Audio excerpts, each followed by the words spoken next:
This episode of Recording Studio Rockstars is brought to you by OWC, Spectra 1964, Sampley, and Isotope. You're hearing my voice right now on the Spectra 1964 STX 100 mic pre through Isotope, RX, and Ozone, all recorded safely onto an OWC SSD. So get ready to rock.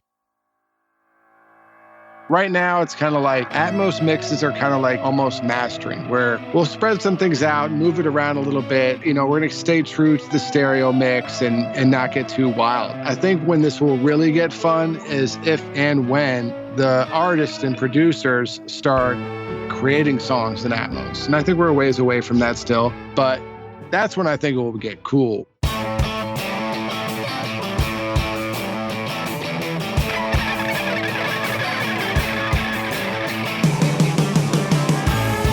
Welcome to Recording Studio Rockstars.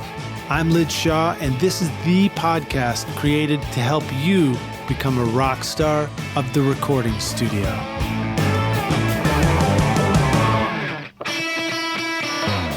In my studio, I've got the Mac Mini M1 paired up with the OWC Mini Stack STX Thunderbolt 4 certified storage and hub expansion solution to connect to all my dedicated audio drives, sample libraries, and backup drives. It's the perfect size to stack with the Mac Mini and add storage and connectivity over Thunderbolt or USB. Whether you have the new or older Mac Mini, nothing stacks up in your studio quite like OWC. Find the new Mini Stack STX and all your storage needs at macsales.com/rockstars.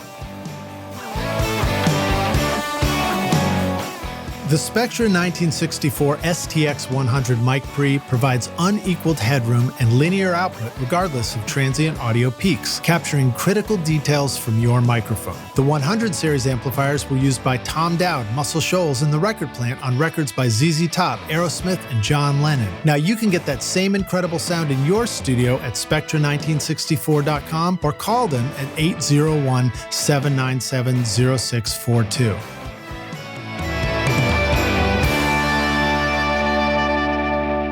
Howdy Rockstars, it's Lid Shaw, and welcome back to Recording Studio Rockstars, bringing you into the studio to learn from recording professionals so that you can make your best record ever and be a rock star of the studio yourself. My guest today is Maddie Harris of Mix and Master My Song TV and .com, right?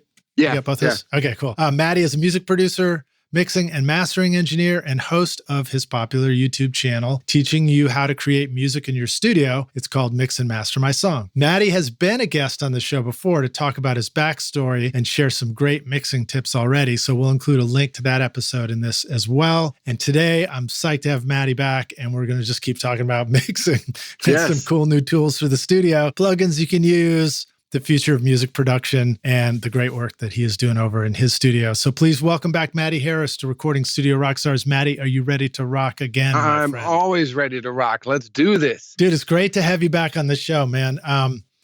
I don't even feel like it's been all that long, but I think it has been a couple of years already. Yeah, I think it was probably before the pandemic, I think, which I kind of like. Yeah, maybe just before it, right? Yeah. I kind of locked my whole life to when before and after now. I know. I think we're all thinking about it that way. I'm psyched for the after. Yeah. So, how you doing, man? Again, Rockstars, Maddie really shared his backstory and, his origin story on the last episode. So go check that out. But I bet you've got a lot of stories to tell about the last 2 years and what you've been doing hunkered down in your studio. So what's new for you, man? Tell us about your studio. Tell us about some of the new gear you're surrounded by, wherever you want to start. Yeah, man. I've been, just plugging away over here. I got super busy over the pandemic, which a lot of my mixing friends did, and some recording friends. It was such a weird time. But I feel like I've just been working nonstop.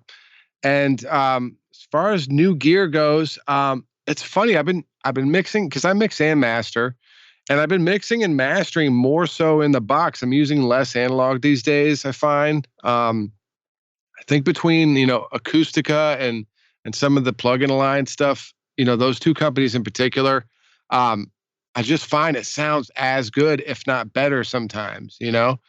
And so a lot of times with mastering gigs, I'll I'll run through my chain. I have an analog chain, with great gear from like Tube Tech and Crane Song and Better Maker and stuff. And then I'll run it through, not the analog chain. And man, it seems lately it's like 50-50 or if not more. Right. It's just getting better and better, right? It just sounds better in the box, which is kind of crazy to say, but maybe not going through those. I feel like, going through converters and everything, you sometimes lose a little bit of transients, and popular music these days is so like based on that. You know what I mean? Like losing some, like it's not, I do a lot of hip hop and pop and music like that, where we're rock, maybe you can lose a little transients and it will sound better, or, more traditional instrument music, I call it.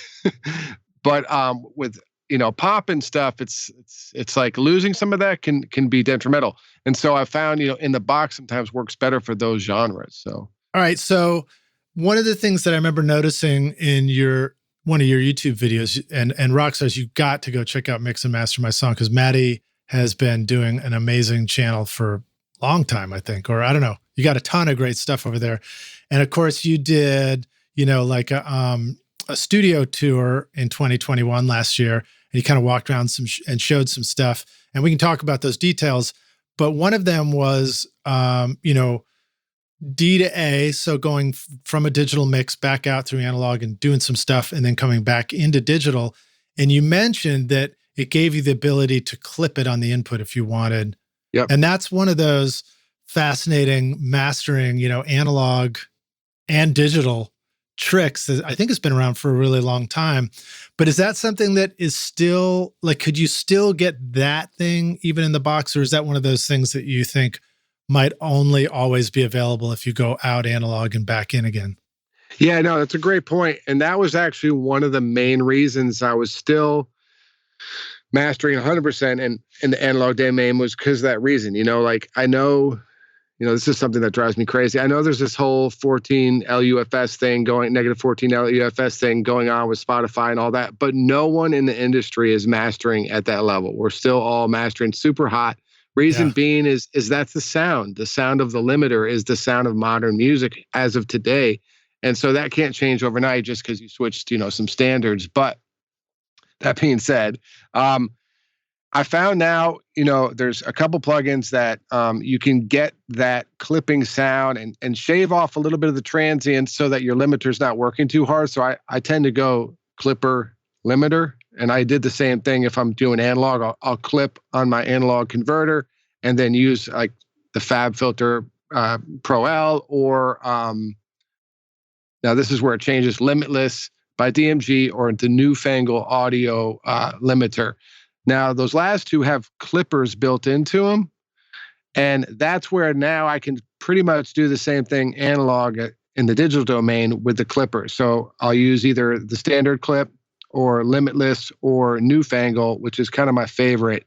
And that has a clipper stage before the limiter stage. Is the Newfangle, is that one of the ones that's over at Eventide? Yeah, it's the guy. It's weird because it's like a different company, but it's the part of Eventide. Yeah. I was fascinated by the sound of those. I mean, they're pretty remarkable, but they're also a tiny bit scary because there's a lot of buttons. There's a lot of buttons.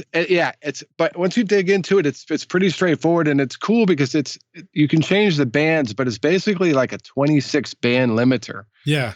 And so it's only limiting where it needs to, right? And what's cool is after you figure that out, you can dial it in, and usually what gets lost with a limiter is the low end. And so you can boost up the low end, either just gain the frequency up or the transient up. So you can do a lot with it. And once you kind of get a setting for it, it works pretty well.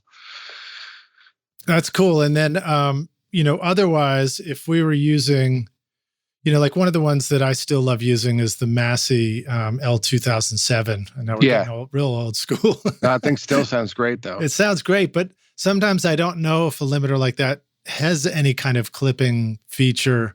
And so if you were interested in something like that, I wonder if you could use like one of the Boz digital clippers or something like that as a early stage before a limiter. Have you ever experimented with that kind of stuff? Yeah. So what I used to use up till a few months ago, and I still use it, I'm not saying I don't use it anymore, my combination was standard clip, which is like I think a $20 plugin. into the Pro L from FabFilter, which everyone uses. And I still use that a lot, especially because a lot of people use Pro L. And if you change the limiter in mastering, I found it can sometimes change the sound that everyone was used to in the rough. So yeah, that's a great one. If you want to put it in that one, you can put it in front of any limiter you want, right? Do you happen to remember whether like the L1 and L2 from Waves have that clipping feature, or they're just straight limiting, right? Yeah, they're just straight limiters, yeah. Yeah, so I don't feel like a super expert on it. In fact, I've listened to Ian Shepherd over at Production Advice do some pretty good videos on like differences between clippers and limiters. But a clipper is essentially just taking a machete and just chopping off the tops of waves, so you get these squared edges, right? Whereas 100%. a limiter is almost like compressing, but it's just very fast and it's trying to retain the shape of the wave, right? Exactly. Yeah, you're shaving off the waveform with a clipper. And that's okay, because sometimes it's just a few transients that spike, but might pump the limiter and not sound so great. But with a clipper, it just takes it off and you don't even notice it if it's not audible to the ear. Now, you got to be careful, obviously, because if you clip too much or limit too much, you'll start distorting it. It's not like pretty distortion. Okay, that's interesting to think about. So the concept of clipping at a mastering stage isn't to start generating harmonics and brightness. It's so that you get a level gain without hearing it. Yeah, well, right? That's like kind of a two-sided question, because there's two kinds of clipping. Once you kind of dial into it, there's hard clipping, which is nasty distortion, digital nastiness. And then there's soft clipping, which is, I'm not huge on science, but the soft clipping can give you harmonics, which could be pleasing sometimes. And actually Standard Clip has both those options, so you can play with it and see which ones you want. Nice, man. Well, it's okay. I don't think anybody's been really too huge on science recently. Yeah. Anyway, so moving forward, that's cool stuff, man. So you've been doing a lot in the box. I'm almost feel like I'm doing this interview without a rudder, because there's so much cool shit you're working on. I feel like we could talk about anything, but let's keep flipping around your studio and talk about some of the things that you're real excited about right now. Watching your studio tour, some of the things I noticed, you were talking about your D to A, your EQ, and then your A to D.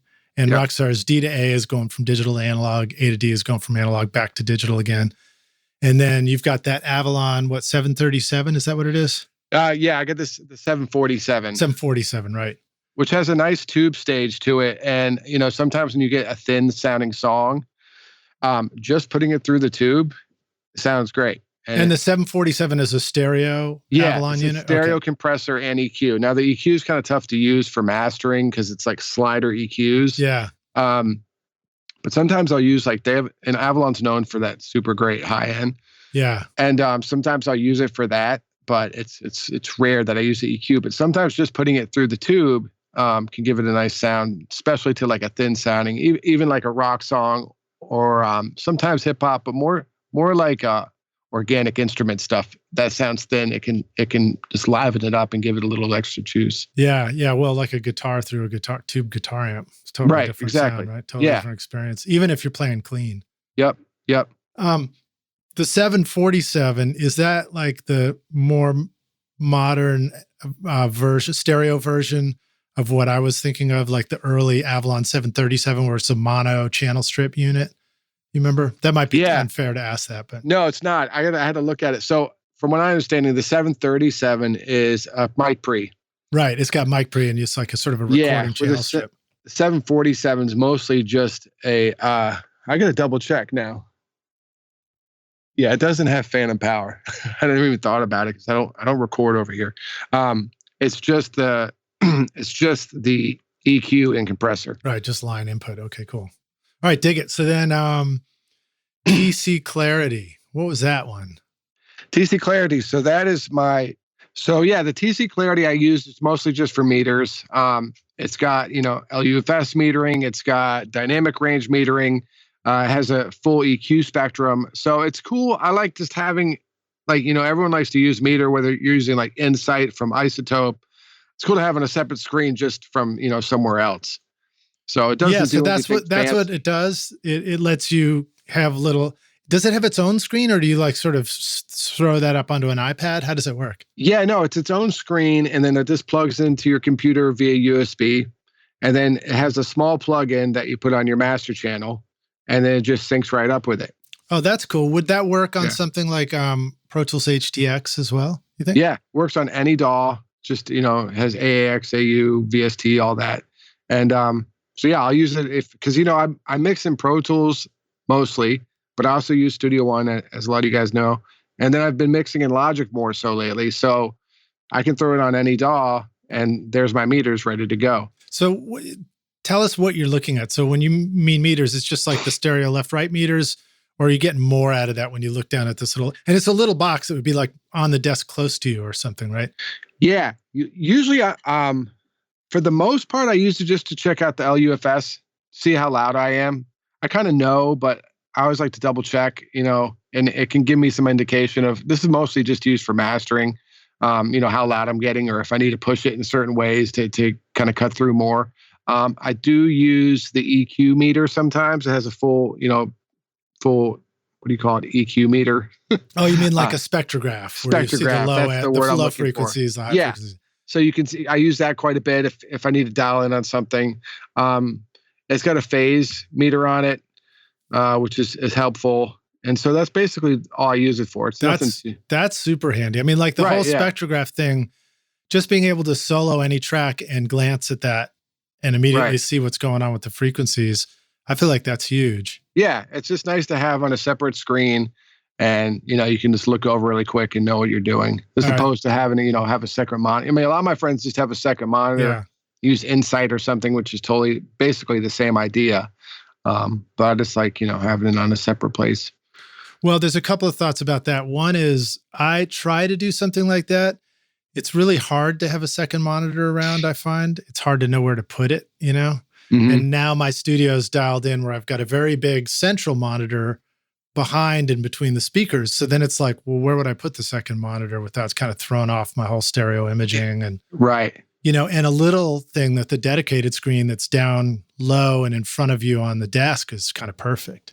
Yeah, it's really small. I mean, it's only about this big. Well, you can't see because we're talking on a bigger, podcast, smaller than a bread box. Yes, exactly. Right? Yeah, yes. It's small, and it fits right into the studio, and it doesn't get in the way of your sound or anything like that. Yeah. Then the other takeaway for me is that when you use a plugin, because Isotope Insight is fantastic, and I love using it, but as with any plugin, you either have to open it and then do the focus. I forget what they call the dot in Pro Tools, but it's basically pin it to the screen. Right. Yep. And then you're like, okay, is it in my way? Do I have to scoot it over or something? So having a dedicated place for stuff is pretty handy. One of the things I just started exploring is what's it even called where I can do my second screen on the Mac is my iPad.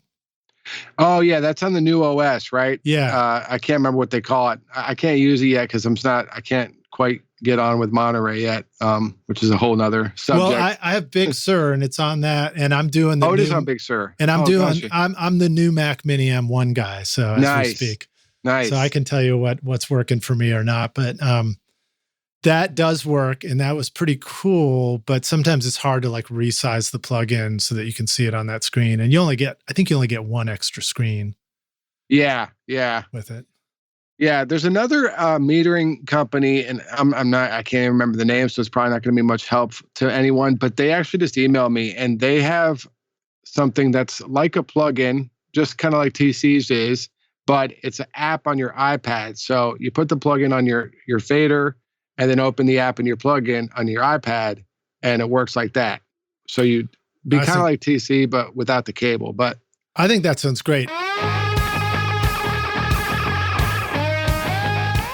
Before your band hits the studio, it's smart to have all the songs and notes in one place. But setting up a shared cloud folder can be frustrating. There's always someone in the band who can't seem to log in or wants to use a different platform. Samply.app makes it easy to add collaborators to a project so that the whole band can upload new songs and make comments before the session. It's file sharing that was specifically built for music. Just upload a voice memo or song and start commenting. Sign up for your free account with 2 projects now at Samply.app or use the coupon code RSR20 to get 20% off the first 3 months. Want to know how I get a consistent sound quality mixing hundreds of episodes of Recording Studio Rockstars? Well, I've been cheating all along by using iZotope RX and Ozone on every single episode. Right now, you're hearing RX declick, declip, DS, deplosive, voice denoise, ozone multiband compression, EQ, and limiting on this podcast episode. Try out the subscription option with an extended 30-day free trial at iZotope.com/rockstars or use the code ROCK10 to get 10% off any individual plugin purchase. We're going to talk about Stream Deck and SoundFlow on this interview, so we'll get there in a sec, Rockstars. I'm excited too. But one of the things that is cool about Stream Deck, which is, if you don't know what Rockstars, it's a little box that gives you lots of buttons on it, and it's a USB, and it kind of does whatever the hell you want it to do in a lot of ways for any app.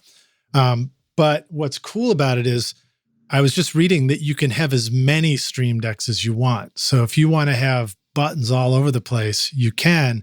And I would love to see plugins become available in that same way for little touch screens, iPads and things like that, where you could say, I don't know how this would work exactly, but if you've got some favorite plugins and you always want to have them visible, it'd be really cool if you could just have like 6 iPads laying around. You just got different little dedicated screens for each thing, you know?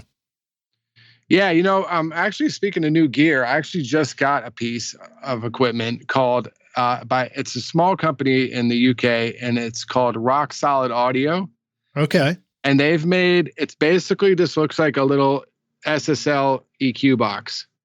And it looks like, well, you can't see it. I keep saying it, but this is it. So you can see it. Okay, cool. That's sort of like what I've got, which I know you reviewed at one point too, the SSL UC1. Right. So if you want to talk about controllers for a minute, we can. Definitely. I've been down the freaking rabbit hole with these lately. I love it, man. So I've always had the soft tube one. I dig it. It's great if you're using any DAW other than Pro Tools. With Pro Tools, it makes it a real pain in the butt to use. So then I got the SSL one, and it was cool, and I dug it, but I never really use an SSL compressor. So that whole section of the box wasn't helpful for me. Right. And I was I thought it was unfortunate that you can only use one plugin with a box that size on your desk, right? Fair enough. Yeah. And, I could get into some of my forums with SSL, but I'm not going to do it. But I just didn't like it because I couldn't use it more than for more than one plugin. So I sold it, right? And it's like, I don't need a controller or whatever. Then I saw this thing by these guys called Rock Solid Audio. And what they've done is they've made a software that works with their machine. And what I love about it and why I got it was it can work with all kinds of plugins. So it's not just a SSL. You can use the Waves SSL. You can use the Brainworks SSL. You can use the UAD SSL if you want. And they also are programming it for things like our compressor and the Avid EQ. And so there's already, I think, 30 to 40 plugins they've programmed it for. And as soon as you open it in Pro Tools, it's ready to go. Wow. So what are some of the knobs that are on this box? Since we can't see it, we're on the podcast. But if you look at SSL EQ, it's the same exact thing. It's basically like an SSL EQ. So everything an SSL has, it's on there. But what's cool is they can program it for different kinds of EQs. So for instance, I use the Neve EQ from Plugin Alliance a lot, and it works for that. So it works for all kinds of different plugins. And the other thing I really dig about it is, as soon as you open the plugin on Pro Tools, it works for that. Whereas I think you have to, if I could be wrong, and maybe because I sold my UC1 a couple months ago, you have to click on the channel in Pro Tools in order for the plugin to work. I think that's how. Yeah, I'm using the SSL UC1 right now and loving it because it's the first time I've ever had a great controller that integrates. And it works with the SSL channel strip too from their plugin. And then I'm also using the Avid S1 for a controller. And if I select a track or touch the fader, and it's sort of like in sync, then that SSL plugin will pop up.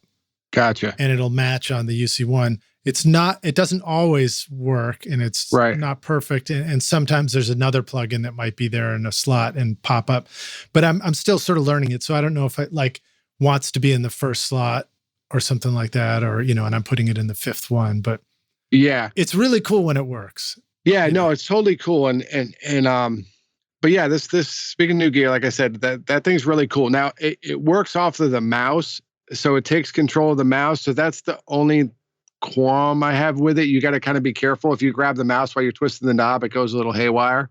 Okay, right.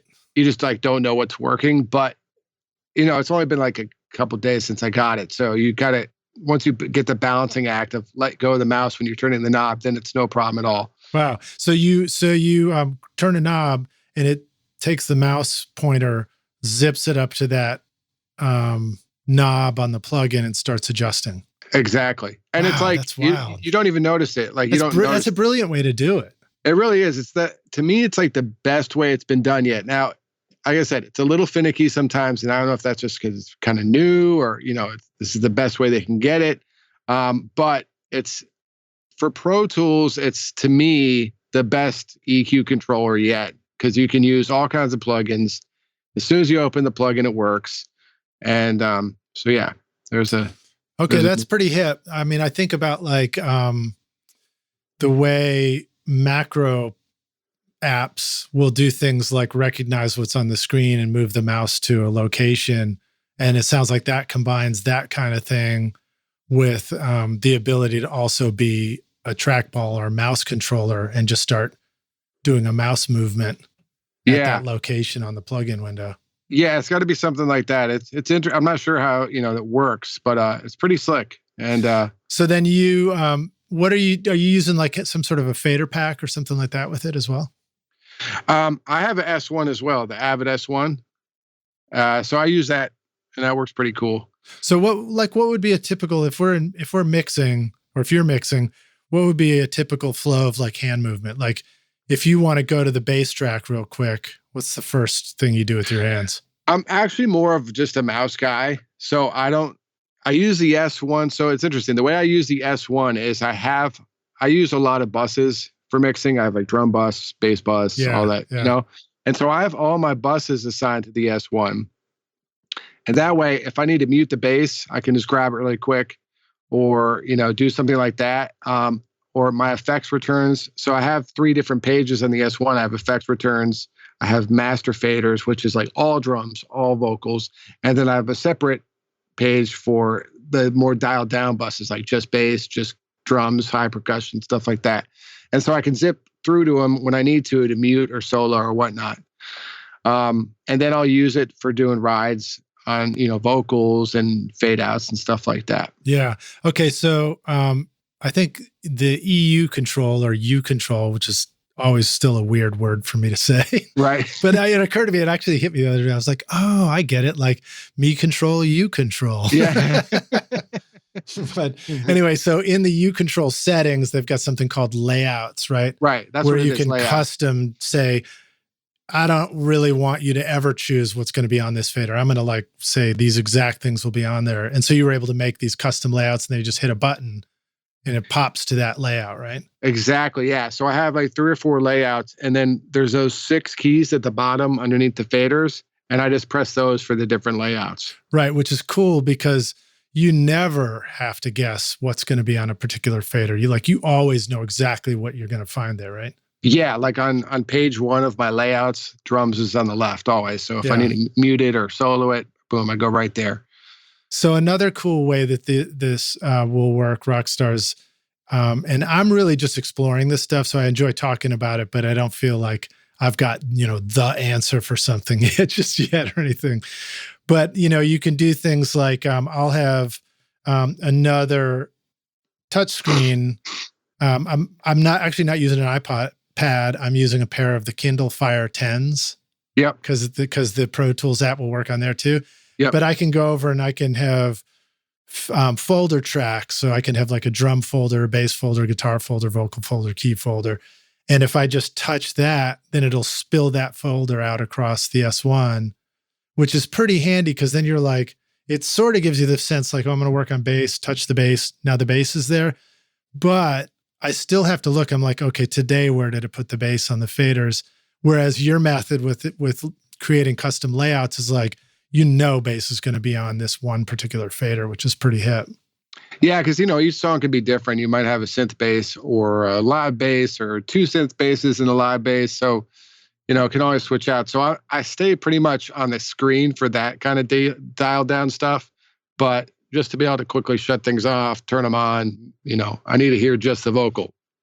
Take 3 hands, 3 fingers and mute the main, the vocal, the drums and the music. So, and I think it's worth mentioning too, that each of these workflows and layouts, when you start getting into this kind of stuff, controllers, customization, everything like that, we need to remember that like each of us is going to have slightly different needs, and groups of us may have like largely different needs. In other words, if you're finding yourself doing a lot of hip hop production, then there's going to be like certain kinds of groups of instruments and ways of working that you're going to need to do versus somebody who's miking up a band in the studio where they might they may need more. I find that having sort of granular control over all the faders of a drum set is really handy for me because it helps me dial in a drum sound faster, Whereas if I just had the master of the whole drum set and I was back to the mouse for the individual ones, that might be tougher for me. Yeah. And I think it's a great point. Like, the way what you're working on kind of can dictate how your template is. So like mine, for instance, I'd say 75% of the stuff I mix is programmed drums, and then 25% is live drums. So my template's set up for programmed drums. I have a drum bus, which is just kick and snare. And then I have a high percussion bus, which is everything else, like cymbals and little fills and stuff like that. And so I have, my compression saturation set up for my drums to give the sound I like.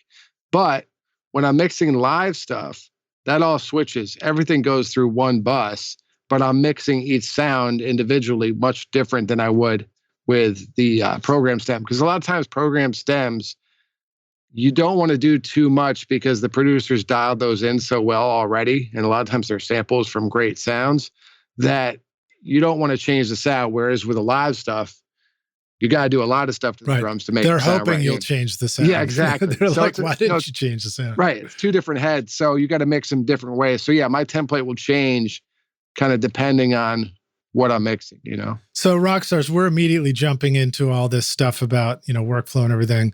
And I forgot to mention just how awesome Maddie's work is. So, I know you, Maddie, you have a pretty good reputation on YouTube as a teacher of this stuff. But man, listening to your playlist, as I was saying, before we did this, I was just listening to some of the, I guess some of your older work and some of your newer stuff. And I was in the car and I didn't want to get out of the car because it sounded so good. So Rockstars, please remember to scroll down and go check out the playlist that we put in the show notes, because stuff Maddie teaches you is worth listening to, because if you want your shit to sound really good, he's showing you how to do that. So thanks, man. I appreciate give you a shout that. out for that. Yeah. I appreciate that. Well, cool. So, all right. So you got the Avid S1 going. You're using the layouts as part of that. You're using the new Rock Solid audio controller. Does that Rock Solid give you control over compressors too? Or as you were saying, like those knobs could represent anything on any plugin? Yeah. So if you're using they have it so you can use it with 1176. It has, the input and output at the bottom, and then you just use the release on like you would an SSL knob.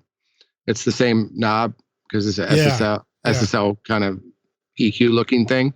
It has release and attack there. So, they have all kinds of different things that you can use with it. And they're adding more, and you can request like, hey, I want this plugin to be made so that I could use it, and they'll do it,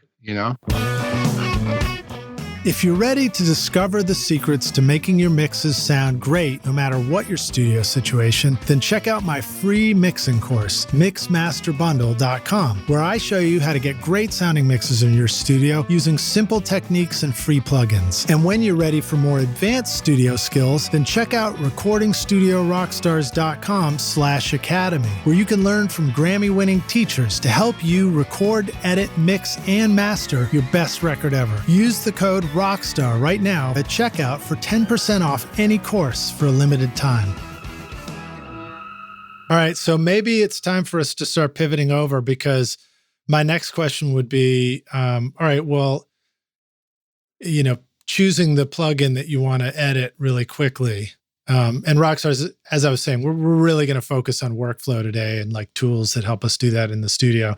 So now you got a controller that will control any plugin, but you need to, and you got faders so you can, adjust some levels, but you want to also make it really easy. I mean, maybe you're comfortable clicking on the mouse, but I'm just going to be I'll be devil's advocate and be like, yeah, I'm 54. I hate clicking on a mouse at this point, Right.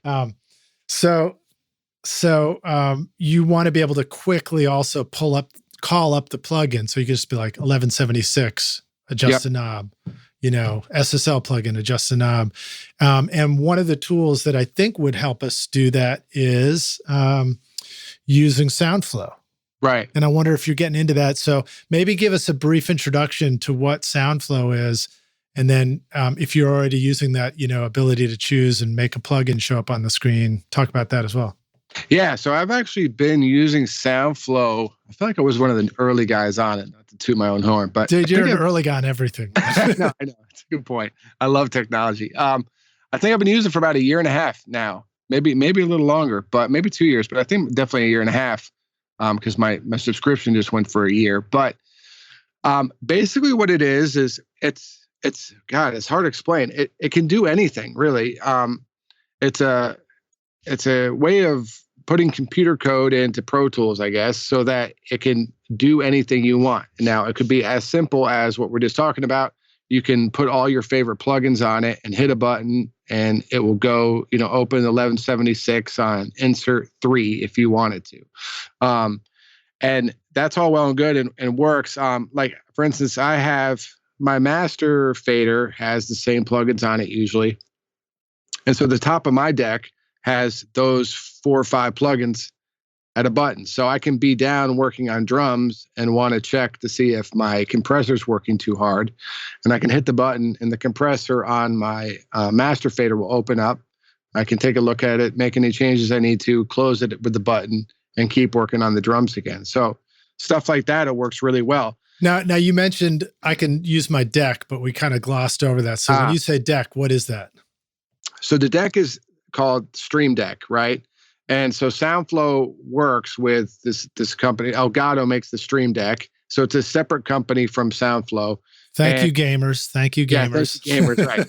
And you can buy the deck and it will lock right in with SoundFlow. You hit a couple buttons and it connects all well together. Now, SoundFlow also can work with an iPad, and you can make your own decks, an iPad, even your iPhone. So, and that's how I started. I had an iPad. I tried it out with SoundFlow, realized it's awesome. And then I bought the Stream Deck after.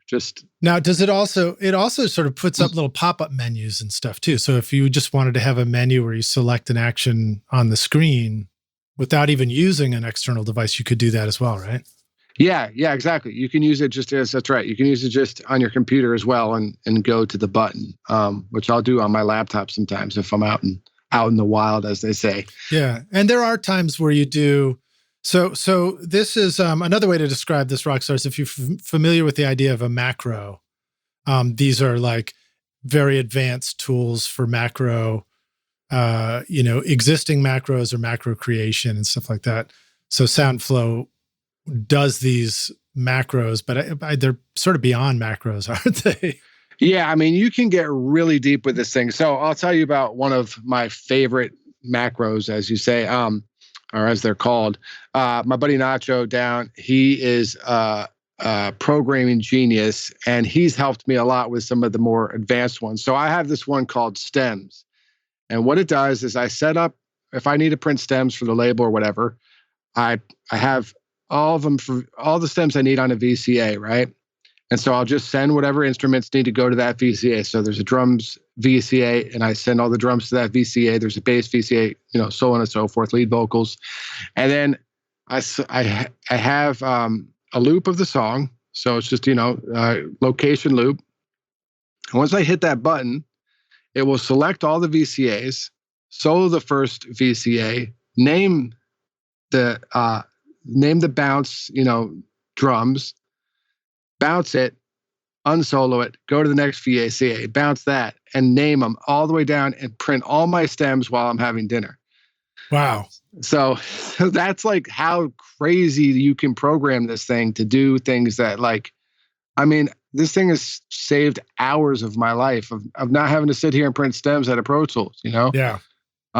Now when a client asks me, and this is happening more for some reason, I think because everyone's mixing at home, they're like, after they finish the mix, they want all the stems, like every file. And if it's a 60 file song out of Pro Tools, you guys know, getting stems out of Pro Tools is not fun. But now I just select all the files, hit stem macro, and go to lunch, and I come back and all the stems have been printed for me. That's amazing. Yeah, I haven't entered the world of needing to print stems yet, but I know a lot of the rock stars do have to do that, and a lot of people out there do. And I was watching, before getting ready for this, I sort of was rediscovering SoundFlow, and I was amazed at all the new stuff that's happening right now. And as of the making of this podcast episode, I think SoundFlow 5 had just come out. When this episode comes out, it'll be later in the year, so it'll be pretty well known at that point too. But the one of the things was, Andrew Sheps is deeply involved, and he was talking about some of the stuff, and there was something called Bounce Factory or something that was designed in there that does something similar to that as well. Oh, really? I haven't checked that out yet. I just got 5, so I haven't gotten too deep in. But the cool thing about 5, and because, a lot of people I've talked to about this are like, yeah, it looks really cool, but it seems super complicated, which It can be. It can be overwhelming when you first look into it. What they've done with 5 is they've created it to make it less overwhelming.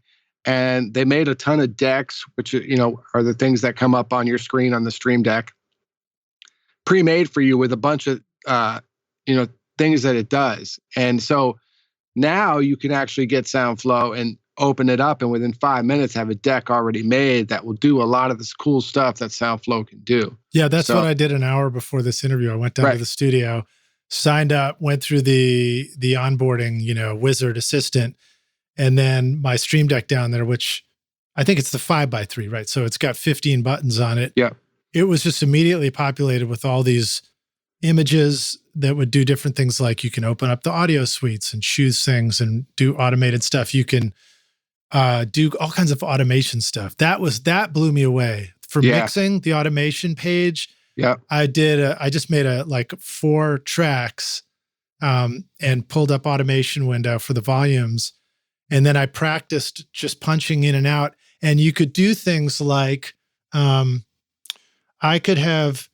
could be listening to a mix go by and pull 3 faders down and then hit all right and then all read. And it would instantly drop those 3 faders into right mode. And I'd get a sudden change in volume. And then putting it in all read, it would suddenly go back up to where it was. Yep. So it would make that kind of old school technique of going to the chorus and balancing the chorus with the faders and then just dropping those immediately into right mode, but leaving all the verse settings where they were, stuff like that. It was it's really cool. Yeah, no, that's what's really cool about the 5.0 update is I think it's gonna, and I'm sure they did this for a reason, because it's gonna allow so many more people to kind of dive into it, because I think this is like a game changing software, especially if you're it's mostly made for Pro Tools, but it does everything else. I mean, it's got Logic in there, Cubase. There was even, I think there was a Final Cut Pro thing that somebody had started working on. I'm sure it will expand as it goes, So, but maybe one day they'll be like, why do we call it SoundFlow? Yeah. No, I guess it'll always imply that it's this is like sound thinking, Yeah. Flow your sound. Well, so here's an example of something that I would use it for, like that Bounce Factory. When I saw that tool in there, when I do my podcast, I've started bulking up production. So I'll do a bunch of interviews at once. I'll do a bunch of mixes at once. And when I mix, I'll try and mix 13 episodes at once. Doesn't sound like such a big deal if you were just mixing 13 songs. You're like, what's the big deal? But when I do, even if I do an offline bounce for each episode, it takes over an hour for each one to bounce out of Pro Tools. So you're talking about like a full day of studio time to do that manually. And now using a tool like that, I could line up all my bounces, pre-decide what the settings are, hit the go button, and just leave the studio for the day. Yeah, no, totally. So literally in my world, just switching to that alone is going to save me 4 to 5 days a year of work. No, it's insane. Like, like I said, this thing saves me hours a day, and then like even longer when I need to do stems and all sorts of, clerical work, as I call it. The labels, and more so with Atmos, need like every freaking stem now. And it's like, it's a lot of work, but this, you just hit the button, go have dinner, come back, and you're done, So yeah, pretty amazing. All right. And then just to put it in some context, Rockstar's, macros have been around for a long time. The concept of that. In fact, I remember like with my Mac SE, like we're getting real old school, the little white tower, that people turn into fish tanks. I remember reading the booklet once and I was like, what are these things called? Apple scripts. That looks pretty exciting, And it was that kind of thinking. It was like, and hyperlinks and all that kind of stuff. It was just automating stuff to happen. But fast forward to today, and I had literally spent the past couple of weeks devouring videos on something called Keyboard Maestro, which is a macro editor for the Mac. And it lets you custom program automation for different apps and tools and stuff like that. And it took me a long time to watch the videos. And then I stayed up late one night just trying to create one macro for taking a track in Pro Tools, committing it with a gate on it, putting, then turning that into MIDI, then taking that MIDI track and putting it onto an instrument track as the MIDI so that I could like kind of create my own drum triggers that way. And it was like hours, and I was up late, and it was like, and it didn't work like 50 times before I finally got it to work. And then it was like, it kind of worked, but real sketchy. And so what's funny is like, it's exciting. The geek in us gets excited about trying to like, I'm going to do my own version of it. But then you take a look at something like Along Comes Soundflow, and it's like, oh, well, shit, that just does it. Yeah. I didn't even have to do all that. Or if you want to program your own stuff, it's much simpler, and you can kind of drag and drop different things in there. And learning how to use something like the Stream Deck is also very exciting, thinking of the things that you could automate. It's kind of like, I remember there was a Donald Duck comic book when I was a kid. and in it, there was like, Uncle Genius Duck or whoever, who was lost on an island somewhere. Yeah. And then when they refound him, he was all excited. And he was like this brilliant inventor. I remember that. Yeah. You remember that? And like, And like, and he comes and he's like, I've got this incredible invention. It's called the ballpoint pen, and they're like, oh man, that's been around for a minute. Yeah. So anyway, I just thought that was a funny anecdote. So I spent weeks learning this, and then proudly programmed a couple of buttons, and then I see the SoundFlow stuff, and I was like, wow. Yeah, nothing does it better. And it's just like simple stuff. Like I have copy data, paste data buttons. And so like we all we'll work on a vocal, have like 4 plugins on it and 3 sends. And then in Pro Tools, you have to drag them one by one. If you want to have 3 other tracks you want to put it on, you just copy, paste, and it will copy the inserts and sends you like, and then you select the 3 tracks you want to put it on, hit paste, and it just puts them all exactly like they were. And it's even more fun doing that slow copy and drag when you have a client sitting right behind you, looking over your shoulder. Yeah, it's just the worst.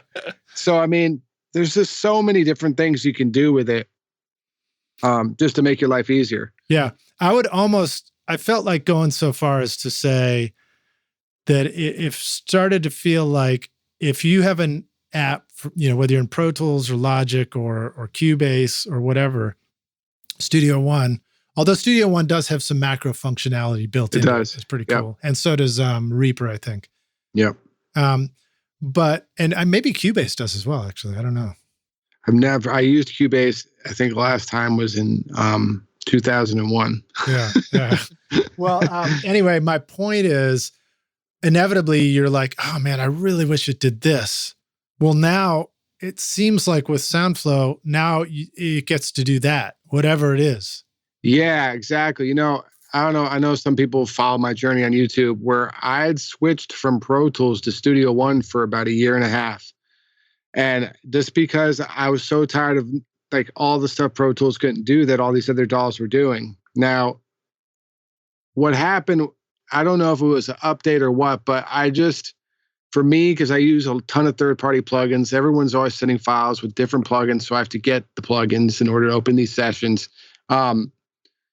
I just kept getting crashes with Studio One, and it just became, for me, unreliable when, you know, I mix about 8 songs a week plus master a bunch of songs. So I can't like be searching what plugin is crashing the system all day. Right, totally.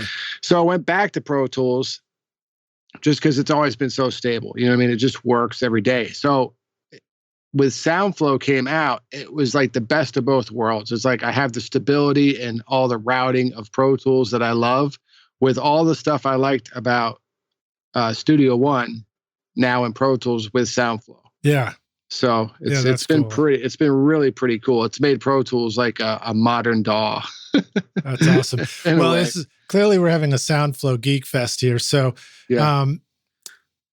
give us one more off the top of your head, favorite SoundFlow thing that you're like, oh, this, I couldn't believe it when I saw that. I mean, obviously it was the stems one, but another great one is just opening the bounce folder. I have a button that opens my bounce folder. Now, I know that sounds very small, but how many times have you been like, okay, let me find the bounce? You have to go to your hard drive, find the client's name, then open the song. I mean, that's like 7-8 steps in maybe a minute, you know, of your life that you had to go search for the bounce folder, where now I just hit the button and the bounce folder opens up. That's awesome. Because not only that, but usually when I'm doing that, I'm like, I get to the one menu where you're flipping through and you're like, and I'm not yelling at Pro Tools at this point. I'm yelling at the Mac. I'm like, really? How did you just forget that I was just there 2 seconds ago? Yeah, and now I got to like search from like Finder through user through. Yeah. What else? It's nuts. So, I mean, you know, it's just the simple things like that it can do, you know? Yeah. Well, here's another good one. So one of the things I would most certainly program it to do, or will program mine to do, is I will have a button that will open the bounce folder on the bounce I just did. Actually, you know what I'll do, dude? This is what I'm going to do, man. I'm going to make one that will bounce it for me. Then open the bounce folder, then copy that over to either my Dropbox folder of like, you know, new song ideas, or my box folder, or it'll load it right into Samply.app. I don't know if you're using Samply yet. No, check it out. That one's great. And I have it put it where I want it so that later when I'm on the phone in the car, I'm ready. It's ready to listen to, and I'll have it close Pro Tools for me, because the point is, you're already done working. You just want to leave the studio at that point. Right. You just want to walk out the door. Yeah. And actually, the other way to say that is you want to work up to the last possible second and then walk out the door. Yeah. That's the way I like doing it. Yeah. No, it's true. And that's what's cool about SoundFlow. Like, you can do whatever you want. Like, you can do that, you know? It's going to take a little time to program, but like, it's definitely 100% possible. Yeah. And some of that programming is already in there. You just might need to customize a couple extra steps at the end or something. Yeah. And I think that, like I said, with 5.0, I think they're making it way easier to even do a lot of that stuff compared to when I first started using it, I think around 3 something. Yeah. Yeah. I remember the first time I looked at it, I thought maybe it looked a little complex. And then recently I was like, wow, this is very cool. And, you know, just to reiterate, Rockstars, if you want to check it out, I think it's like a 30-day demo or something. 29-day demo. They give you a good amount of time to play with it. So you can get it, load it in, try it out with or without the Stream Deck, and then just see if it makes a difference for you right off the bat, which is cool because, again, when you try and program this stuff yourself using other tools, I've done that and it's exciting, but it's a ton of work. And then inevitably, I found myself just feeling like, okay, the only time I ever end up programming a tool that I'm going to use is when I'm doing the same thing in the studio so many times that it finally makes sense to put in all that time and effort. Right. Otherwise, it was always like, it'd be cool. I should do that one day. Yeah. And that's how it's worked for me through my like journey with SoundFlow. It's like, man, I keep doing this over and over again. I'm like, I'm going to sit down and figure out how to program it, Yeah. And so that's how I've kind of built my deck over the last year or so. Awesome. Well, I'm going to ask you about Trinov next, so hang tight. Have you ever wished you could remove the click track bleed from a singer's vocal mic, the sound of shuffling feet from a full choir, or clicking noises from the valves of an otherwise brilliant trumpet solo? These are just some of the incredible things I've been able to clean up, edit, or remove from a recording using the magic of iZotope RX. Great for mixing with a collection of plugins for your DAW to manage plosives, clicks, S's, noise, buzz, reverb, breaths, and even guitar fret squeaks with a set it and forget it simplicity that lets you focus on your creativity in the studio while you let iZotope handle the audio challenges. If you've ever wanted to truly feel like a magician in the studio, then iZotope RX is your magic wand. Try out the subscription option with an extended 30-day free trial at iZotope.com/rockstars or use the code ROCK10 to get 10% off any individual plugin purchase.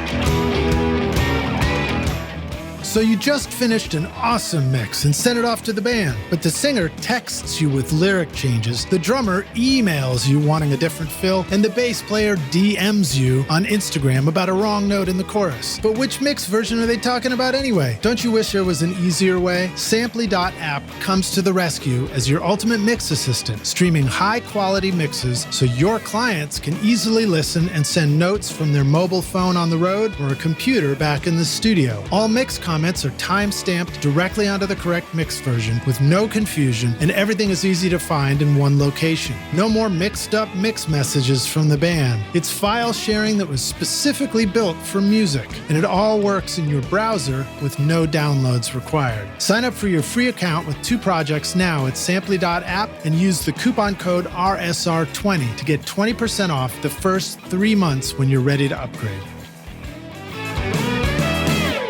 Hey, Rockstars, we're back now for the jam session. My guest today is Maddie Harris, joining us from Los Angeles, right? You're in LA. That's right. Yeah, LA, yeah. Mix and master my song. Basically the center of LA. Right. Yeah. You ready to jam, dude? Always. Right. So I mentioned Trinov. It sounds like a character out of Star Trek, but what is it? It's not a character with spiky hair and like bleach arrows on the side. No. So Trinov is a company from France, and some people love them, some people hate them. But they make a box. It's basically a PC computer that does room correction, and it not only does room EQ correction, it fixes phase and alignment and all that as well. So where some people use SonarWorks, I believe it's called, which does just the EQ. This works well for not only EQ, but delay alignments and phase and all that. My room was designed by John Brandt, and it's an amazing sounding room, and I probably didn't really need the Trinov.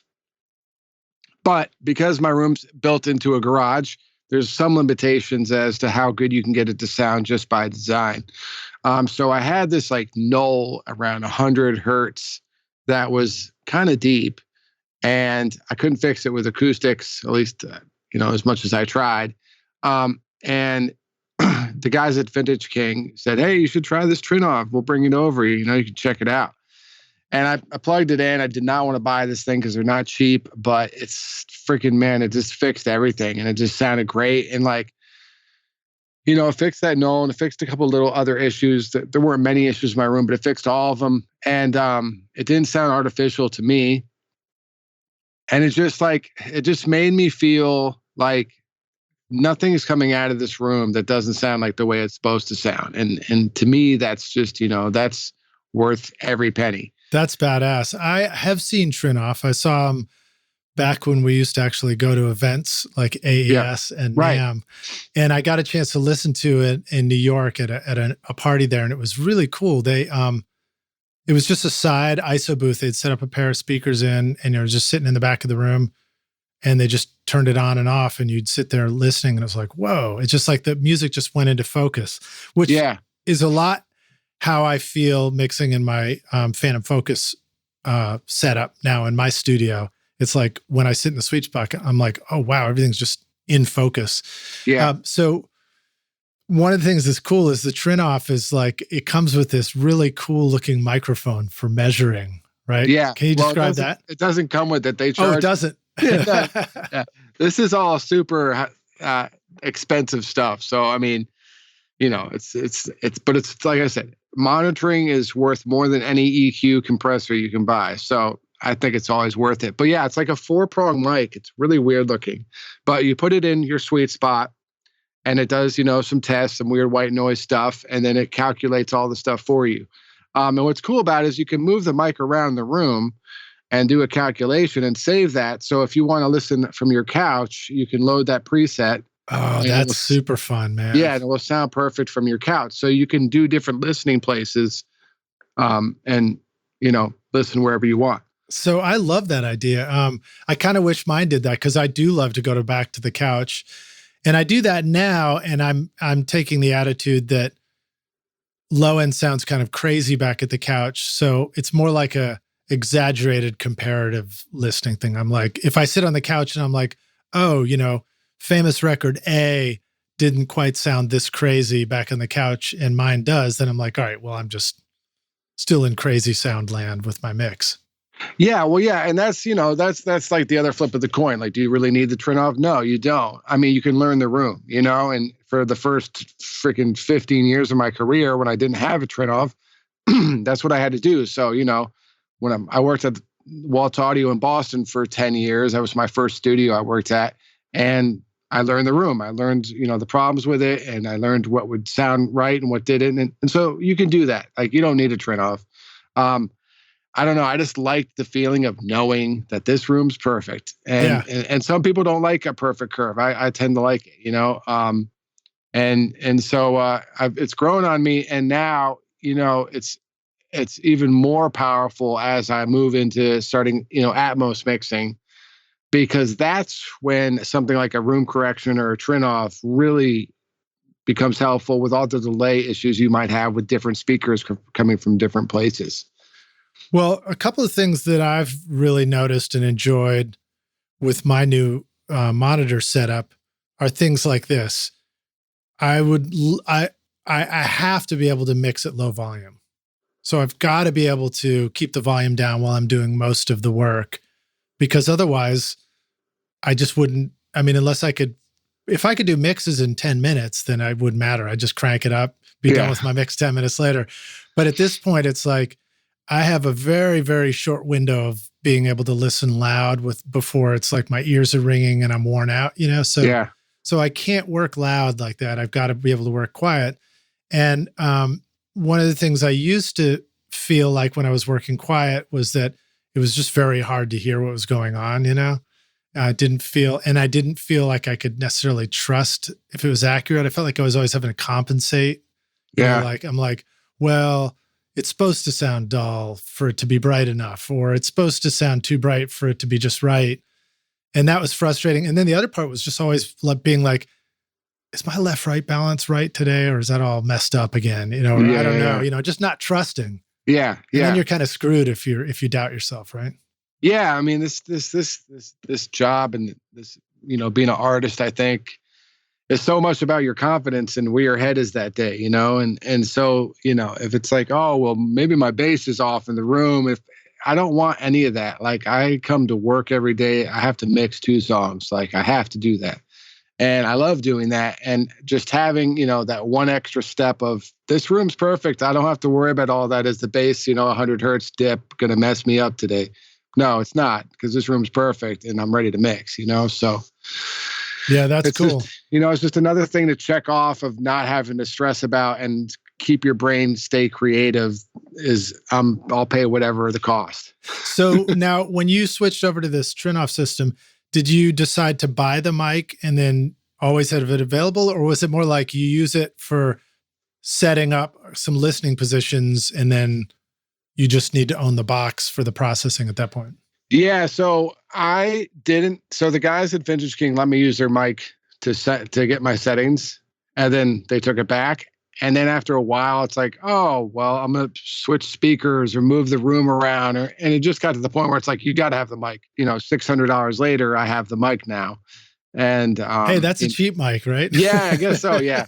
And so now, whenever I need to do something, it works. And like I said, now that I'm trying to set this Atmos thing up, and that's a whole nother thing with a Trinoff that I got to wait for the update. It will work. I can do that and move speakers around forever and try to get it right. Wow, that's cool. So I will describe the mic because I've seen it. It's a funny looking thing. It's like kind of a fat round part, and then it goes down to these little spindly mics, but there's like a whole series of them. And when you look at it from the side, the first thing that came to mind, I don't know if you'll know this, Maddie, but some of the rock stars will, is the back of your favorite comic books always had these ads for sea monkeys. Yeah. And then there was always like the king sea monkey had this funny looking crown on his head. And I was like, that's the Trinoff mic right there. That's awesome. What's cool too about the unit now is I have the Demon 6, and it's a monitor controller too. So like you're getting room correction, but you're getting a really slick monitor controller, and you can buy the La remote as they have it. And it has, it's a big sturdy remote, and it has volume and mute and headphones and all that stuff. So, I mean, when you add it up, I sold an Avocet. I had an Avocet before, and I sold that and just use this now as my monitor controller and room correction. So, I mean, when you buy the box, it is expensive, but you're not, you can get not just room correction, you get a full, like, super active, probably one of the best monitoring systems you can get. So yeah, well, it's funny, like the value of monitoring, because it helps make decisions so that you can start doing the stuff that you want to do musically, right? And with mixing or mastering. And it's like, without that ability to make those decisions, you're just going to go spend a bunch of money anyway on some other piece of gear that you think is going to help you get you that result. You know what I mean? Yeah, 100%. But when your monitoring is great, you can actually get that result and or know when you've gotten the result, which is pretty remarkable. Yeah, I mean, that's the thing. Like gear, like no piece of gear is going to make your mix magical. Like there's just, trust me, I've spent thousands of dollars trying to find it, and there just isn't one. But if your monitors are right and you have some really great plugins, then you can get an amazing mix these days. Or the other way to say it is any piece of gear can get you an amazing mix.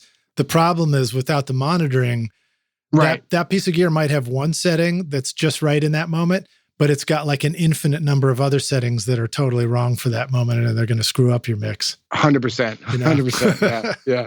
All right. Well, so you're talking about getting an Atmos system in there. So tell us about that, man. What, I guess, give us that brief introduction. What is Atmos, and what are you going to be doing?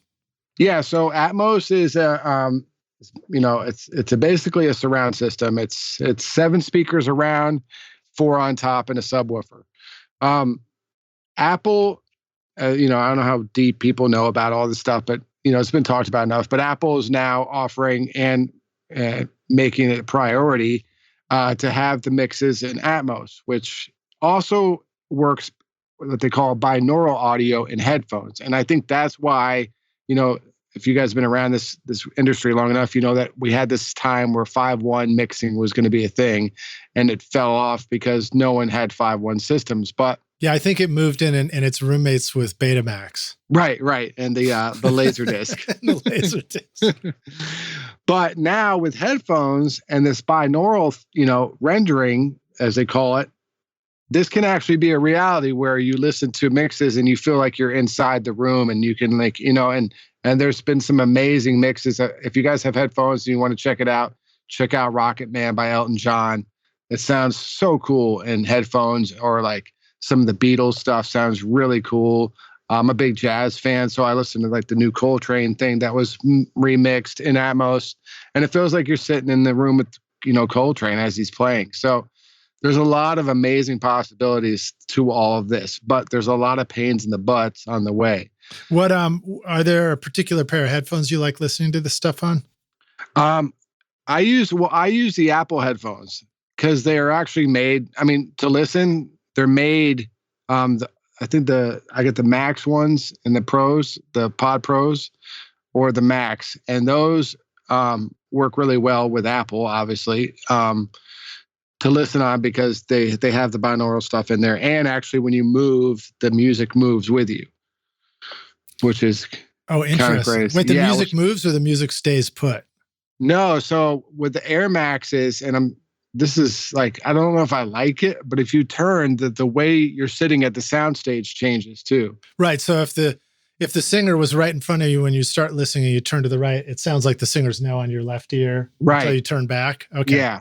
Which is what you would expect in the world of virtual reality. Right. And I think if you look at this from a long-term perspective, that's where we're all heading, right? We're all heading to the metaverse.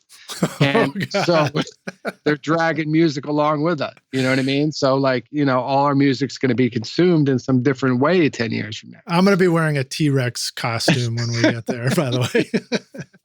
No, I'm going to dress up as a Teletubby. Yeah, I know. I mean, it's going to be insane. But regardless, as far as the music goes, this is a new thing, and for me, I don't want to say who it is because it's not appropriate. But there's an album that I did I was pretty proud of for a major label, and it got mixed by someone in Atmos, and it sounded terrible. That because Apple prioritizes Atmos, when you go listen to this artist, you hear that Atmos mix. That's not the intended mix, the way it was mixed, the way the artist approved, or anything else. So the way it's been implemented has been terrible. And a lot of artists have been really upset because the labels think you just, Atmos it, as they call it, like some sort of process. And, people who don't have the correct stems or don't have the correct intention of the song, throw it through this Atmos render, and it comes out sounding like booty. Man, I'm so sorry, dude. I thought you liked my Atmos mix of music. Just kidding. Oh, God, that's the thing. And then maybe it's not this guy's fault who mixed it. You know what I mean? Who did the Atmos mix? There's so many things that can go wrong from the start to finish. But anyway, I got to this point where I'm going to figure this Atmos thing out because I don't want to have that situation happen again. I want to stay controlled to what the outcome of my mix is. You know? Yeah.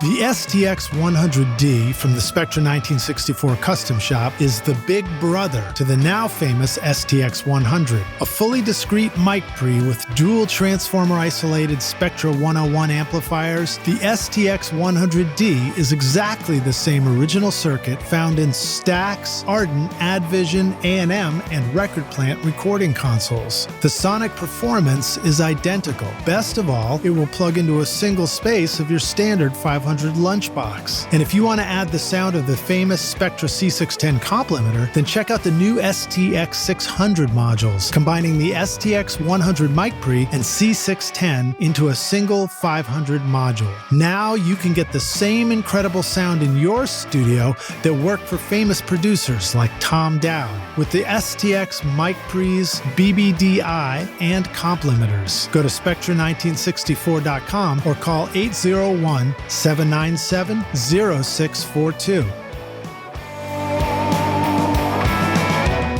OWC now brings you the Mini Stack STX, the world's first Thunderbolt 4 certified storage and hub expander, perfectly sized to stack with the Mac Mini, and the ideal storage and connectivity companion for Thunderbolt or USB-equipped computers and devices. With a SATA HDD SSD bay and NVMe M.2 PCIe SSD slot, you can expand your Mini's storage capacity to gigantic proportions. 3 Thunderbolt USB-C ports enable enable you to connect to millions of Thunderbolt, USB, and future USB 4 drives, displays, AV mixers, cameras, and tablets, as well as desktop accessories like a keyboard, card reader, or mouse. I'm using the Mini Stack STX paired with my Mac Mini M1 to house my dedicated audio SSD and sample libraries at my studio, and it works great. Find the new Mini Stack STX and all your storage needs at macsales.com/rockstars.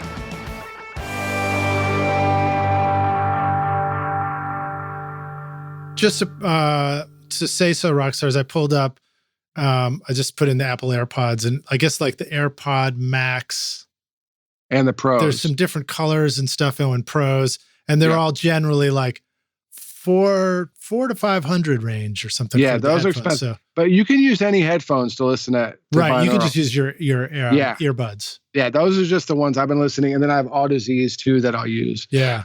So I got some expensive headphones, but those are the two I have. So I'll add to that. I think that one thing that's important for us to remember, because it's easy for us to get stuck in this place where we're like, oh, you did it on the speakers and you put it in the headphones and, quote, how does it translate to binaural? And then you're like, oh, I mean, it was, this worked great, but that part didn't work or whatever, or these headphones, that headphones. And I think the thing to remember is where we're headed is customization of things. So you'll get your phone or whatever, and it will take some kind of customized, profile of your ear shape and your head shape, and it will, whatever this surround immersive audio is, Atmos is going to go through that probably. This is my guess anyway. It's going to go through that, and whatever headphones you're using, it's going to end up working. Kind of like SonarWorks did. They do headphone modeling, so you can say what headphones you're going to use, and it'll convert them into a flat response. Yeah, and I think they're going to start being able to kind of take snapshots of your ears. So, as some of us get older and we lose a little high end, maybe they'll boost the 16K so I can hear better. It's going to be I don't know. It's going to be great. but yeah, so it's a really cool, interesting world. So yeah, I ended up getting a bunch of Cali audio speakers because they're fairly cheap and they sound really good and they work pretty well for Atmos. And so I have all those set up in my room now. Now the problem is Trinov is supposed to update the Demon to work with the Atmos system, but they still haven't gotten the parts because, as anyone who's ordered anything in the last 2 years, there's a part shortage. Right. For the part they need. And so I'm still kind of waiting to get it fully set up. I've got them all. I actually ordered all the parts for everything personally. Yeah. So if anybody needs parts, just give me a shout. Yeah. So I've done a couple mixes on it so far, and it's a lot of fun. It's a new world and it's cool. And I'm excited, for what it can be. But that being said, I was scared of Atmos when it first came out and just like, oh my God, it's this new thing I'm gonna have to figure out.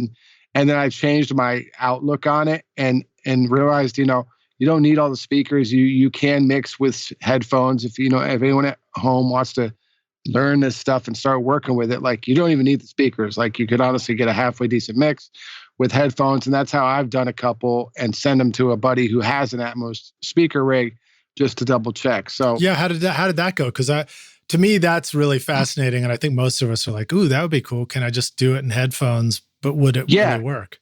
Yeah. So, I mean, you can mix I mix in Pro Tools, and I've done a couple of them in Logic too. Logic now actually has the Atmos render, or it has it has the Apple renderer built in. Yeah, it's built into Logic, which actually is a lot easier to understand than doing it with Pro Tools. You have to use a separate Dolby Suite app, and so it can get a little crazy. But you can just switch, either whether in Dolby or in Pro Tools or Logic, you can switch to the binaural mix, which is the one you'll hear in the headphones, and do your mix in that, and then just export it and send it, to a friend if you want to, who has a rig. Yeah, and so how was that for you? How was your experience of hearing your first headphone mix on the real speakers? Well, that was the problem. I haven't. I just sent it to my friend who has one. I still I've listened. I haven't tuned my room perfectly, so I personally still haven't actually heard a perfectly tuned room of Atmos speakers. I've listened to it with the way I have it set up now, Yeah. but I don't think it's like 100% accurate yet to say, like, I don't have the measurements 100% and the delay settings and all that. So yeah, well, you will in your room when you're ready, and then there's other Atmos rooms in LA too, and of course, come to Nashville. We got no, I mean they're cropping up everywhere now, so it's cool, man. It's a new frontier, and I think right now it's kind of like, to me at least, Atmos mixes are kind of like almost mastering, where we'll spread some things out and move it around a little bit, but it's not, we're going to stay true to the stereo mix and not get too wild. I think when this will really get fun is if and when the artists and producers start creating songs in Atmos, and I think we're a ways away from that still. But that's when I think it will get cool, when, the artist intended for the guitar to be way over there and doing all kinds of crazy, synths running across your head or like raindrops, whatever, like there's so much cool stuff that can happen. And it's hopefully maybe the future. I don't know. We'll see. Yeah. So basically we're waiting for the future is going to be when, the next Queen composes Bohemian Rhapsody in Atmos, and all the voices are coming at you, and they were supposed to be coming at you from different locations. I won't be surprised at all if one of the first really cool things we hear is a vocal group. Yeah, composing. No, for sure. Where you got voices all around you, and there's all kinds of stuff happening. I think it'd be really cool. Might be a little unnerving too. I've heard some really great surround examples when I was at AES, and they were being done. Some of the most compelling examples were being done and recreated using an actual dummy head binaural microphone, and then with speakers that would like play these parts of the mix around the mic and then put it all back together. Yeah. And it was so convincing. It was like, it was freaky. It made you like, it can make you uncomfortable. There's a new musical expression called discomfort, which we've never had before, and we will have it with the future of mixing, I think. Yeah, no, it's great. I mean, listen to some of the cool mixes, some of the well done Atmos mixes and my speakers has been a really cool experience. Like it's like, whoa, Yeah. It's so you haven't impressive. put in your Atmos system yet, right? It's here. I have all the speakers set up, but I still have to do final measurements, and my room's not perfect for Atmos rig, but the Trinnov is going to fix that. However, like I said, I'm still waiting on the parts. Right. Okay, that's very cool. So I'm still a little ways away from being able to like perfectly and feel comfortable enough that I'm going to start doing my my own Atmos mixes for clients and stuff. Talk a little bit about the physical mechanics of installing that system in your space. Like what physically has to be literally screwed into walls and all that kind of stuff and put on stand. Yeah, it's mostly. I mean, you need 7 speaker stands for the 7 speakers around, and then you need a subwoofer. So that's, logistically kind of crazy. And then you need a screw or find some way. I've seen all kinds of different guys, they put poles in the wall or run poles, like lighting poles, and just put them on there. Or, what I'm doing is mounting them to the wall, the ceiling. You need 4 speakers up top. So that's the pain in the butt of it. Right. It's mounting 4 speakers, and bookshelf speakers to the ceiling and making sure you don't rip your ceiling apart. Yeah, that's a good thing to not do. And then is your ceiling high enough that you feel like you've got that extra headroom for something like that? Or does it start to invade your headspace a little bit? No, I think it's good. So Atmos spec, I believe, is 8 feet ceilings, at least.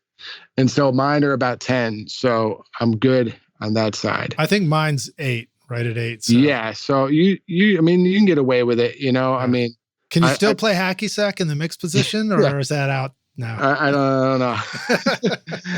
But like, I don't think I'll be able to get like Dolby certified in this room the way it is. But for music, I don't think you necessarily need to be. So with the speaker stands around you, that means, where you might have walked through the control room, there might be a speaker stand there now, or do they mostly live around the walls? Yeah, it's mostly around the walls. Okay. So it's weird because if you guys look at my YouTube video, you can see my setup. I don't have it where my setup is because the way my room was designed is kind of in this weird diamond shape, which didn't really lend itself to being a great Atmos setup. So I've actually taken out all the furniture in the back of the room and made that the Atmos setup.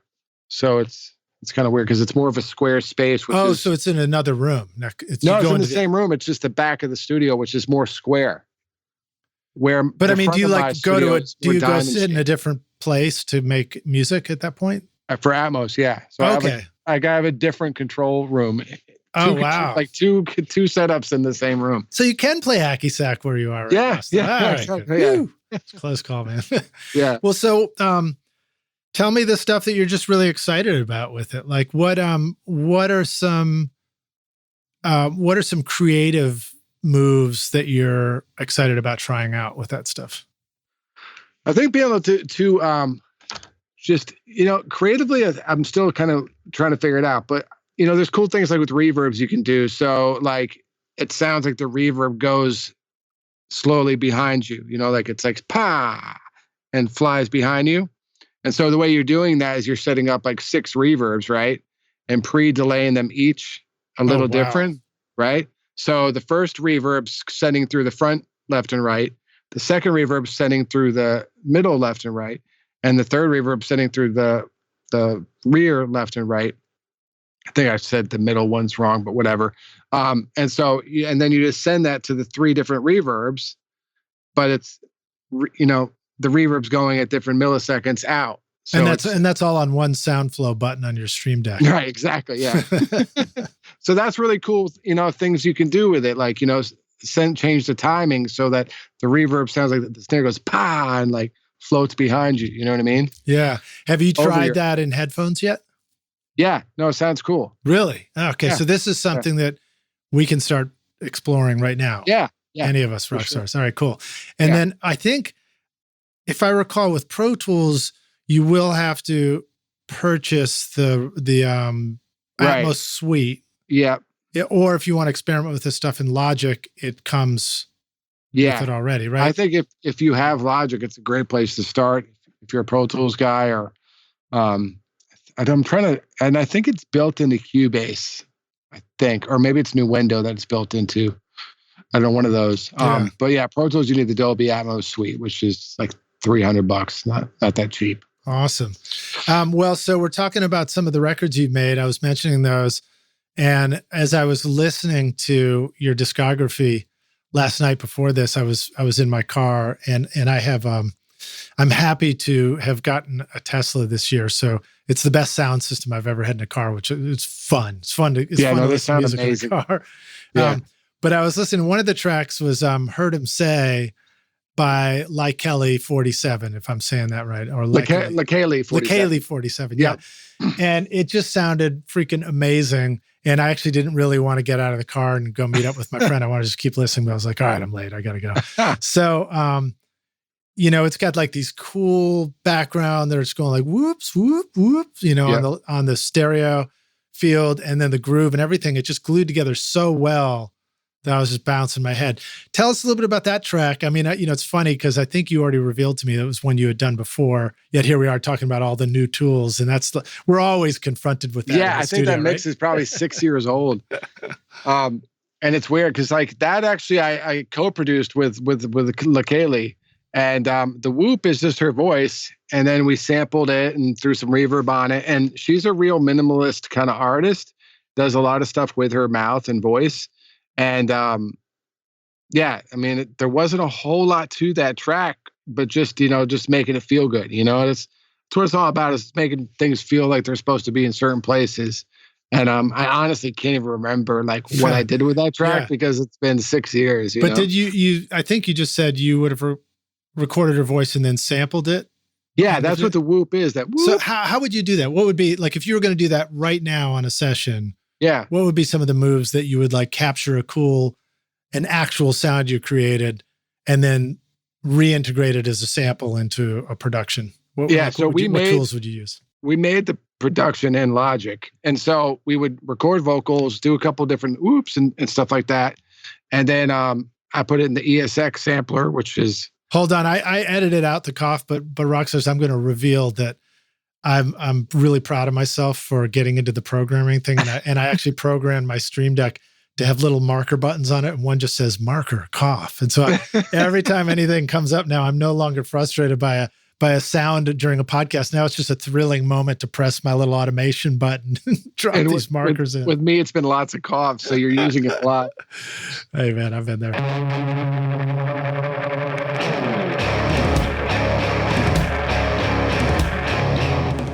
Do you want to record killer drums in your home studio? Rockstars of Drums will show you how to record, edit, and mix pro-sounding drums with examples from a Nashville session drummer in a Grammy-winning studio. Do you want to know how to master your own music at home? Rockstars of Mastering will show you how with plugins in your DAW so that your music will sound awesome when you finish your mixes. And if you're looking for a step-by-step solution for a pro-sounding mix that won't take years to learn, the Ultimate Mixing Masterclass with Craig Alvin will show you a proven method for creating Grammy-winning quality mixes that you can apply in your home studio right now. Or if you just need to learn the fundamentals of creating a great sounding mix, then register for my free course Mixmaster Bundle to get great mixes using simple, free plugins. And get started now making your best record ever at recordingstudiorockstars.com/academy. Use the code ROCKSTAR at checkout to get 10% off any course for a limited time.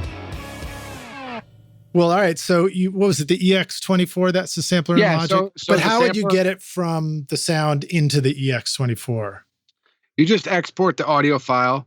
So you bounce out clips of samples and then drag them back in? Okay. Exactly. Yep. And I think in Logic, like I haven't produced in a while, so I don't even remember everything, but I think you can just drag audio files into the EX from Logic. You might be able to, and I think sometimes you can do that in Pro Tools. I just got Battery, which I haven't had in years. Yep. And actually, I haven't had it in so many years that I couldn't find my original license so that I could just get the update price. I was just like, oh, forget it. I'll just get it. But that's one of the things that I'm hoping maybe is possible. And if it's not, and I got to bounce things out, then what you're describing, once again, Stream Deck and SoundFlow, maybe I can just do a bunch of bounces and have that automated. Of course. And pull it in and, have it up on a Finder window where I drag it right in. That'd be cool. Yep. Yeah. So that was just sample from there and then some reverb delay, EQ it a bit and it comes out cool like that, That's cool. That's one of the things that I'm not doing enough of. I feel like we did that early on in my recording journey where like we had the Ensoniq EPS 16 plus. It was like, oh, we could just take a sound. And it was probably like 10 times harder back then to do. And yet we did it. And now it's like easy and it never gets done. I don't know. Yeah. Like I always tell like the newer engineers who come by and stuff, like when I first started in the business, like to fly a hook, like we would have to record it into the MPC, like mix the hook, record that into the MPC, which was a sampler, and then wait for the hook to come around the next time and hit the button in time for the hook to line up. Like it was insanity. You know what I mean? Great. Like, but like it was a different world. So yeah. Well, actually, my next interview after this is with Chris Shaw, and that's one of the things I remember him talking about was the importance of things not being perfectly lined up and how cool that can sound too. Totally, yeah, no, 100%. Speaking of which, what are some ways that you push back on everything being so perfect? Because now everything's on a grid; it's automatically to the tempo of the song, and it's like. We run the risk of music production being too perfect, too square, Yeah, it's tough. I mean, and I feel like a lot of the newer generation isn't so concerned by all that, like it's on the grid. That's the way it is, But, I'm still a big fan of saturation and like distortion and stuff like that. And I feel like that can add a lot of warmth and like, just energy to a song that wasn't there before. So I guess that's my way to push back is, I use like Black Box a lot and like a lot of the tape plugins from Softtube. What's Black Box? I don't think I'm using that one. Black Box is from Plugin Alliance. And it's like a tube like distortion box. I use it on my drum bus every day. Nice. And so like stuff like that just can kind of give it some energy, and you don't have to put distort it to hell, but just a little bit. Like also I've been using I'll use the Plugin Alliance, either the SSL 9000 or the Neve on my drums and bass. on every channel, and it has like that TMT they call it, which offsets every channel a little bit so that it kind of gives you that sound of a console or summing. Right, where everything's a little bit imperfect. Yeah, exactly. So I use that on every mix. And then they have a THD knob, to add some distortion to it, which I crank up as well. So that's just like to get things started out the gate, And you get to use your rock solid audio controller to control those plugins. Exactly. Cool, man. Exactly. Cool. Yeah, the distortion thing is really fun. And sometimes I have to just stop and remember that I have so many distortion options in my plugin list, and I need to just like go explore them, learn them, start figuring out like which one I want to use for what instruments. Yeah. I've got so many. I mean, like I've got like the, Isotope Trash is an incredible tool, incredibly versatile. But it kind of needs me to put in a little bit of time and effort, learning it and getting to know it. Infected Mushroom Pusher was another one that I remember getting, one of the wave sales. Yeah. And again, it does all kinds of cool stuff. And it's like, go use it, learn it, Yeah, I mean, I think that's the problem nowadays. There's so many new plugins coming out, and it's just like, you think like, it's like gear, oh, this is going to change everything. But a lot of it now is just feels a bit oversaturated, not to use the word saturation, but it's like, a lot of the stuff all does the same stuff. And it's just like, we have to spend the time to go learn it, and, spend time with the plugin and figure out what its boundaries are and how far you can push it, whatnot. Yeah. And I think that's, as something like my kind of news resolution for my YouTube channel was to maybe do less reviews and more just talking about, concepts and how to do things in certain, stuff like that, which is something I want to do, maybe just to stop being like a plug-in pusher. You know what I mean? It's so much. So yeah, that's one thing I feel like, we're getting way too many plugins these days, and But where are we going to go get our cool reviews if you stop doing those? No, I know exactly. And that's the nature of the beast, right? Like the plugin reviews get way more views than me talking about harmonic distortion. You know what I mean? So it's funny it's weird. Thing. Well, so something that occurs to me thinking about this stuff is, are you a guitar player at all too? No, I was a drummer. Okay, you're a drummer, right? Yeah. Well, and this is probably fair to apply to drums too, but for guitar. Like there are a lot of varieties of guitars and guitar sounds. There's certainly a lot of varieties of guitar pedals, but I'm just going to start with guitars themselves. And I'm going to say that like, it's fun to have a bunch of different guitars around, but it's totally okay to have a favorite guitar that you play often and to even be known for using that guitar, right? It's completely legit thing to do. And I think it's safe for us to think about our plugins that way too. It's like, just because our DAW, Pro Tools can have 100 versions of a plugin in there doesn't mean we even necessarily need to have 100 or use them all. Like it can be totally cool to just have some favorites and just use those all the time. And we can make great music that way. No, totally. And I think that's, something for like new engineers is to pick like 10 plugins and just mix with those for like 6 months. Yeah. And it'd probably be a better mixer than me at the end of that. Well, that's one of the reasons why I'm also excited about using the UC1 from SSL. Right. Is I know that the SSL channel strip sounds great. I know that with that comes a limitation because it also doesn't sound like all the other things that are out there. Right. That could sound great and different. But a great deal of what I feel like I need to do to get really great sounds is the basics. 90% of what I need to do is the basics. It's like make some smart EQ moves. I mean, 90% of what I use the EQ for is the low cut. Just cutting out the filters and making the right choice there to start. Right. Yeah. No, that's what's great about the UC1 or any control. You can just go and grab it and twist it. There's something... I think there's a connection too that's a little better than just using a mouse for stuff like that. Oh yeah, I really love the way it feels. It's challenging when it's occasionally I look up, I'm like, oh, that wasn't the right plugin or something. Right. But maybe in a future update they'll have an SSL undo button. That would be great. Yeah. Just undo the move you did. But that, and then having the Avid S1. And that ability to, again, I'm mostly like trying to do things like get the drums to sound good, Right. So I'm just like trying to get a balance and having that quick ability to adjust something and then solo or mute or swap out levels on faders takes me huge distances in getting my mix to sound better. Yeah. You know? And then that last bit, 10% or whatever, is all these other subtler things. Yep. We're coming up close to the end of the podcast, but one of the things that I thought it'd be worth talking about one more time is just a reminder to us that, you know, while you're a great teacher at doing this stuff, a big part of the reason you're such a great teacher is because you are really effectively doing a ton of mixing and mastering and working and really making it work. And I clicked over to your website, which we've included a link to as well, mixandmastermysong.com. And it's beautifully put together. It's very elegant, simple, straightforward. You got a buzz cut, which you don't have right now.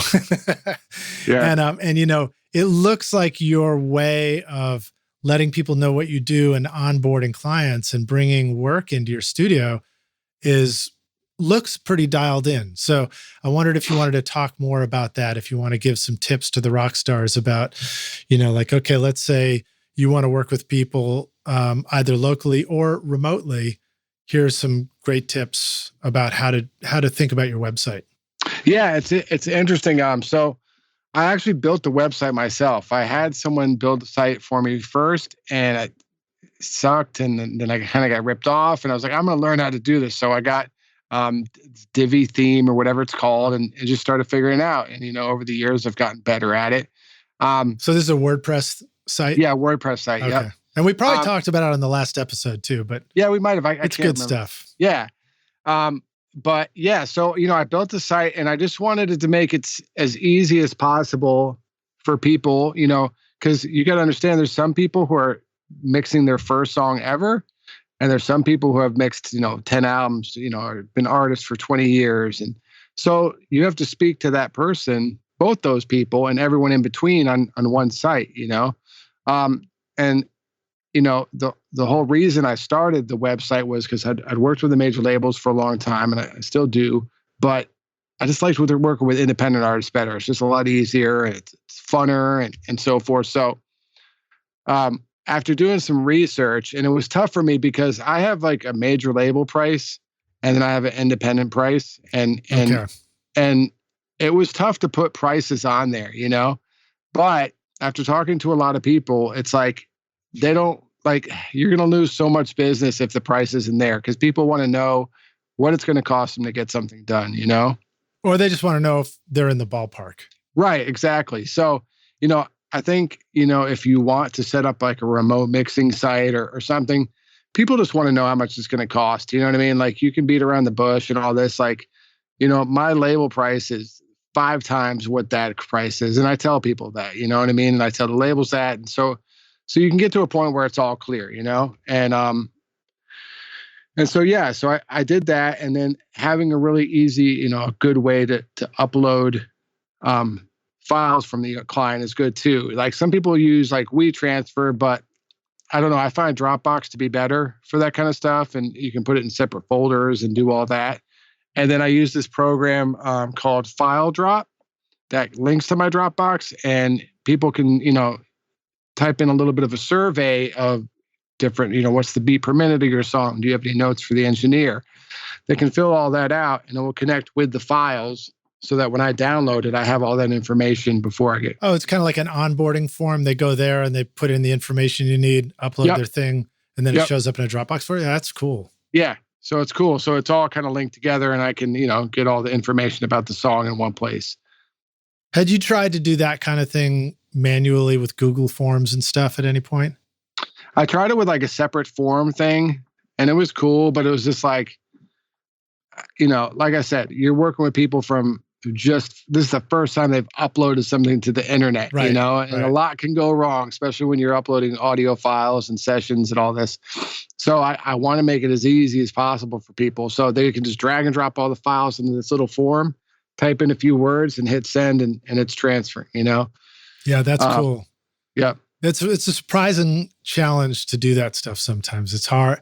It's surprising how challenging it can be to send stuff to the client, or for them to send stuff for you, or for them to open something in an email. Yeah, no, it's crazy, you know, and we're all using different DAWs, and And like a lot of people just don't know that there's an audio. Like a lot of people, the way Pro Tools and a lot of these DAWs set it up for like a new person who just got the program, it just saves it in some far off land on their computer. At least that's the way to see it, right? And they just think it's a file. You know what I mean? So they'll send. I've had people just send the session file with no audio files for a mix. I'm like, you got to find this folder called audio files, and like, so yeah, no, that's a big challenge. And then sometimes ways to solve that is to make explainer videos, but all of a sudden I have quite a few actually. Yeah, you probably do. And the funny thing is, here you are just trying to mix a record and you feel like you're running a software company because with tech support, Yeah. And that's why, I've had an assistant for a while, and that's, for me to keep at the workload I'm trying to keep at is huge for someone to be able to chase down the files. And yeah. Well, I won't say what the prices are, but Rockstars, I'm looking at them and I recommend you go check them out because they're fantastic. Yeah. So if you want to go work with Maddie, the opportunity is ready and waiting for you. Let me see. I wanted to ask you also, what did I want to ask you? Dang it. I just had something in mind and then I forgot it. That's how it goes. Do you feel like the time you've spent watching YouTube videos, trying out mix tricks, and tweaking version after version of your mixes has not gotten you anywhere? Have you been looking for a simple or straightforward step-by-step process for creating a pro mix that won't take years to learn? What if you could learn that process from a Grammy-winning mix engineer who understood all your mixing struggles and could coach you through them? If you struggle with any of these questions, then the Ultimate Mixing Masterclass is for you. Now you can discover a proven step-by-step mix system from Grammy-winning mixer Craig Alvin for consistently creating a pro-quality mix from your home studio that will sound amazing everywhere. Here's a quote from one of the students. Absolutely the most informative and helpful block of information mentoring on the mix process I've ever been a part of. This was like sitting behind a mix engineer for years, watching and picking up tips along the way, condensed into a 6 to 7 hour session. Look, when you're ready to take your mixes to Grammy-winning quality, then go to ultimatemixingmasterclass.com and go check out Craig's ultimate snare mixing trick now for free.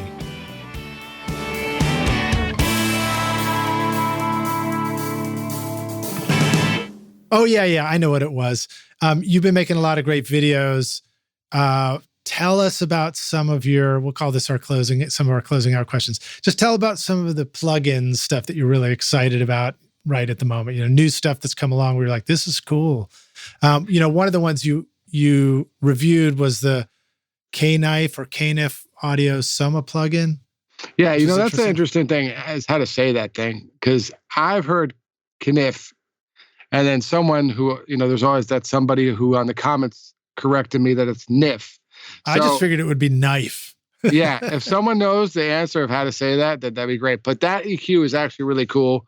I get a lot of plugins sent to me to review. I don't, and so I will review the ones that I think are really cool. So there's that period. There's a week or two. I get the plugin, I test it out and run it on my mixes and make sure it's, it's decent or something that I would be used, right? And then I'll do a review, right? But then there's that and I think anyone can relate to this, that couple weeks after you first get a plugin that you really find out if that's like the plugin that you're going to be using on your mixes for a while. Because I have a huge folder of plugins, but only use a handful of them every day in my mixes. It's just the ones I actually use, right? Yeah.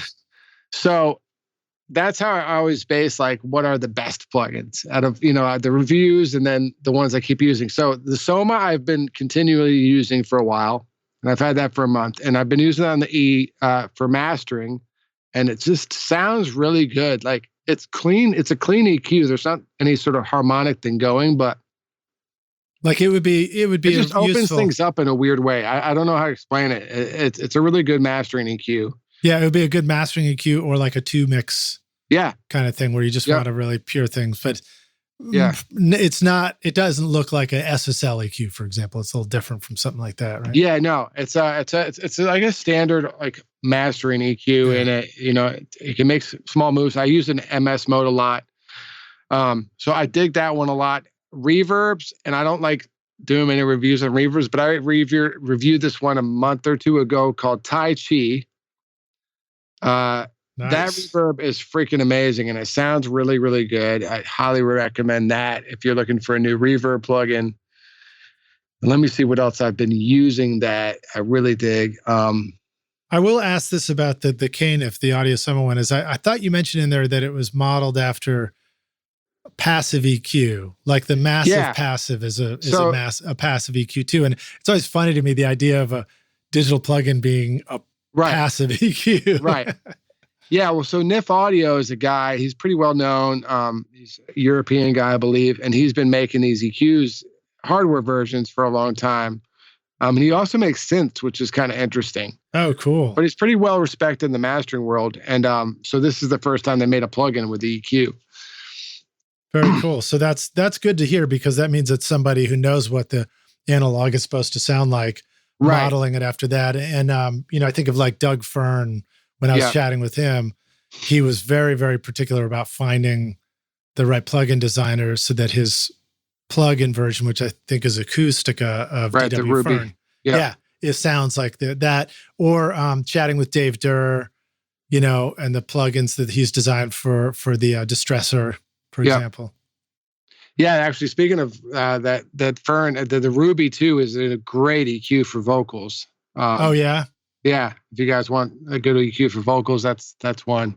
All right, but now Acoustica, I hear a lot of people swearing by Acoustica's plugins, and it's important to know that they are also they require a chunk out of your computer, your computing power to run, because they're doing such high quality processing. Right? So they're basically sampled units of the real units. So they're a sample of the real units, kind of like the way you would think of the convulsion reverbs or whatever they are.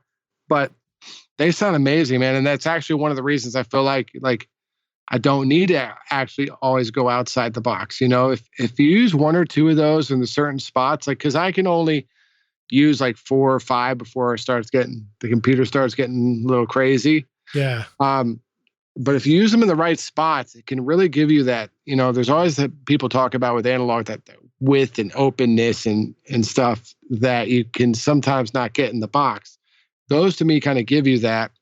And I used Lift 3 is what I use on my master bus. And just a little touch of the high and low. It's nothing crazy, but that EQ, I can't mix without it. Where does Lift 3 come from? That's Acoustica. Okay. So that, I don't know exactly which hardware unit, but Luca, who owns Studio DMI out in Las Vegas, he's a big mastering mixing engineer for EDM stuff. It's his plugin of some of the hardware he uses. That's cool. That's cool. So, yeah. And then let's see, there's another one here that was a favorite drum bus compressor, and I can't actually see what it looks like. A big Shadow Hills kind of thing. Yep. Is that what it is? It's a Shadow Hills compressor? Yeah. Yep. They got one. I use the Shadow Hills, but I still use the plug-in Alliance version. Well, that's awesome. Well, I guess we could just go down an endless rabbit hole and plug-in chat. But man, it's a blast to have you on the show again. I'll do our closing out question, which I've asked you before, but yeah, we get to ask it again. We're taking the way back, studio machine, time machine, and you go back and find Maddie at an earlier stage. I don't know, maybe you're going back 3 years or something like that. And you say, I come back to give you this one bit of advice. Here's the single most important thing you need to know to be a rock star of the studio yourself. What advice would you like to go back and give yourself? I mean, it depends how many years. Is it 3 or are we talking 20? I don't know. Which one's more fun, 3 or 20? You probably did 20 last time. Yeah, I think I did 20. I think if I remember, because I always say this, was to move to LA sooner, but I don't know. I don't know if that was it or not. But I'd say 3 years ago, I would have told myself to stop buying so much gear.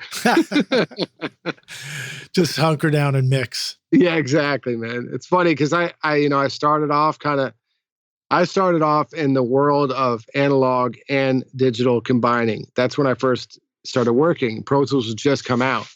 And then I got, I was mostly a tracking engineer for 10, 15 years.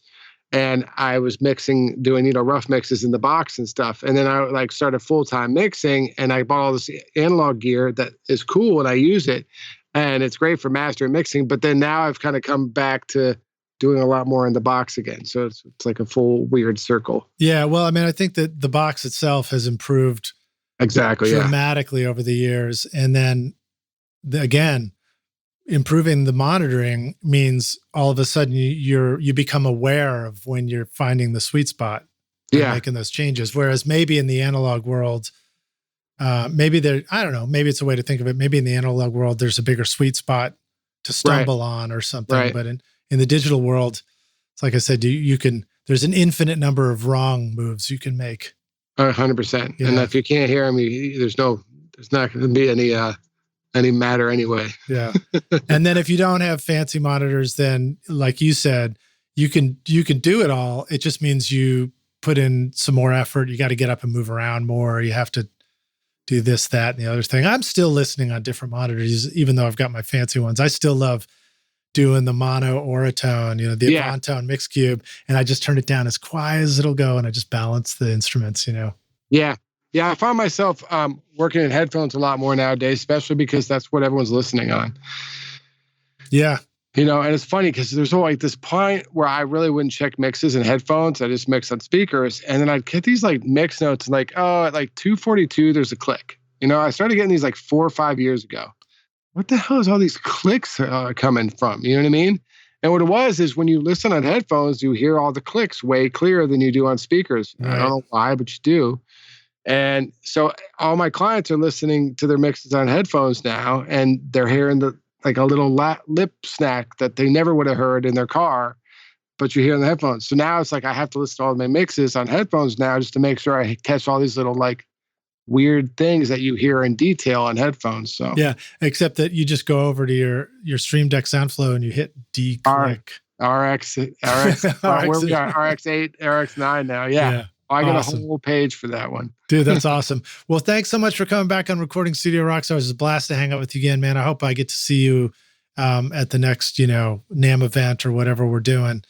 Yes. And let the Rockstars know where you want them to reach out to you and check out all your stuff. A reminder, of course, we got your playlist in the show notes so they can go listen to your music right now. Sweet. But if they're ready to just mix their next hit record with you. Yeah, you can hit me up at mixandmastermysong.com. That's my website, or my YouTube it's Maddie Harris, or I think it still comes up under Mix and Master My Song too. So you can find me on either place. Yeah, I think the YouTube channel says Maddie Harris, but then at the top it says Mix and Master My Song. Right, it's kind of both. So it's going through a weird branding stage right now. Yeah, let's put it this way. You're not hard to find on the internet. Right, yeah, you can find me. Yeah. Awesome. Well, thanks, dude. Great to hang with you. And we'll see you next time. All right, man. Cheers. Later. Thanks so much for listening to Recording Studio Rockstars. If you enjoyed the show and want to help make it better, then please share this episode with your friends on social media and leave a rating and review on iTunes to help the podcast reach more rock stars like yourself. You can click directly over to iTunes or go to rsrockstars.com/review for an easy explanation. And remember to hit the subscribe button to keep up with weekly episodes. And if you're ready to make your best record ever now, then head over to Recording Studio Rockstars Academy, where you can start with my free course at mixmasterbundle.com. And if you want more free content from Recording Studio Rockstars, all you have to do is go to rsrockstars.com/email. Again, that's rsrockstars.com/email to enter your name and email, and I'll keep you in the loop with articles, videos, podcast updates, and even free gear giveaways for your studio. Just look for the link in the show notes below. Thanks so much for listening, and thanks for being a rock star. I'm Lid Shaw, and this is Recording Studio Rockstars. Now, go make great music. Recording Studio Rockstars would like to give a big thank you to our amazing sponsors who help make this episode possible: OWC, Spectra 1964, Sampley, and Isotope. Remember to use these coupon codes for special discounts. At isotope.com/rockstars, use the coupon code ROCK10 for 10% off any plugin purchase, or start your extended 30-day free trial subscription to access many of their plugins. At Sampley.app, sign up for a free account with 2 projects now, and later use the coupon code RSR20 to get 20% off the first 3 months when you upgrade to a pro account. At recordingstudiorockstars.com/academy, use the coupon ROCKSTAR for 10% off any course for a limited time. You will find links to all these awesome sponsors in our show notes. These are all things I highly recommend for your studio. They're going to help you make your best record ever. I would also like to thank our fantastic team here at Recording Studio Rockstars, Vlad Weselchenko, Braden Stremming, and John Richardson for additional podcast and video production. Thanks so much for listening, and we'll see you in our next episode. Cheers.